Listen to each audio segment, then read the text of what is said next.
नमस्कार प्रिय दर्शकों, कैसे हो। उम्मीद करता हूँ कि आप सब अच्छे होंगे। एक बार फिर से हमारे YouTube चैनल गंगा ज्ञान दर्पण में आपका स्वागत है। तो प्रिय दर्शकों, आज की कहानी बहुत ही ज्ञानवर्धक है। आज की कहानी है हंस और काग की प्रेरणादायक कहानी। तो प्रिय दर्शकों, कहानी के अंत तक बने रहना और हमारे YouTube चैनल को सब्सक्राइब कर लेना और बेल आइकन दबा लेना ताकि आगे की वीडियो आप तक पहुंच सके। तो प्रिय दर्शकों, कहानी बहुत ही ध्यान लगाकर सुनने वाली है, इसलिए पूरी देखना और अंत तक बने रहना। तो प्रिय दर्शकों, एक बार एक शहर में दो ब्राह्मण पुत्र रहते थे।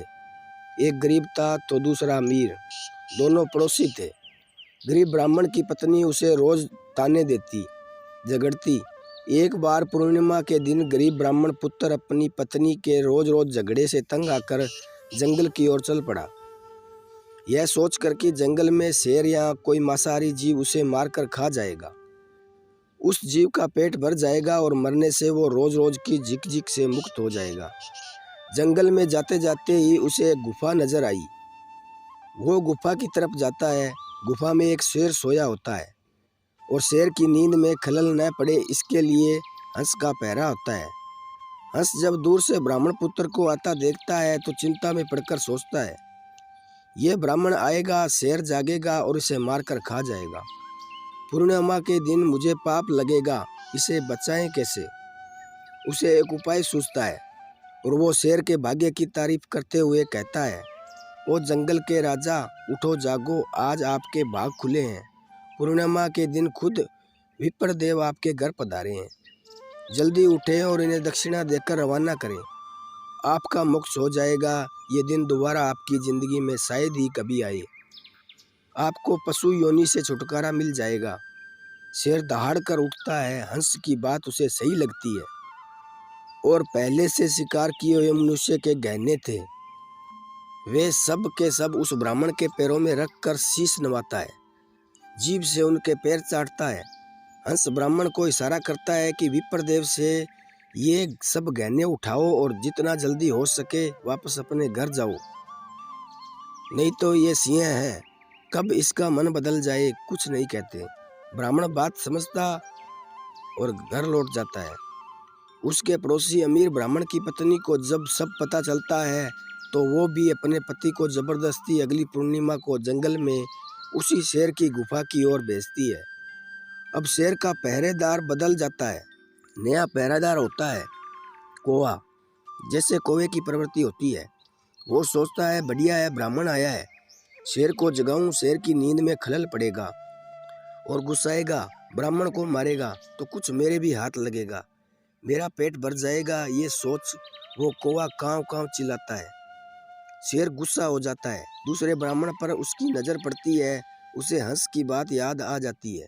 वो समझ जाता है कौवा क्यों कांव कांव कर रहा है। वो अपने पूर्व में हंस के कहने पर किए गए धर्म को खत्म नहीं करना चाहता, पर फिर भी नहीं, शेर तो शेर होता है, जंगल का राजा। वो दाड़ कर ब्राह्मण को कहता है, हंस उड़ सरोवर गए और अब काग भय प्रधान, थे तो विप्रा थारे घर जाओ, मैं किनाई जिजमान।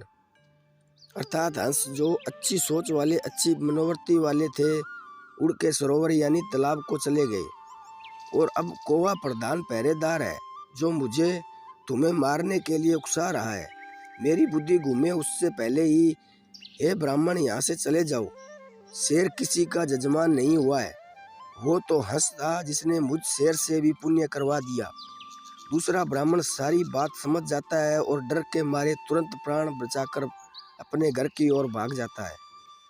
तो प्रिय दर्शकों, कहने का मतलब है हंस और कौवा कोई और नहीं, हमारे ही चरित्र है। कोई किसी का दुख देख दुखी होता है और उसका भला सोचता है, वो हंस है। और जो किसी को दुखी देखना चाहता है, किसी का सुख जिसे सहन नहीं होता, वो कौवा है।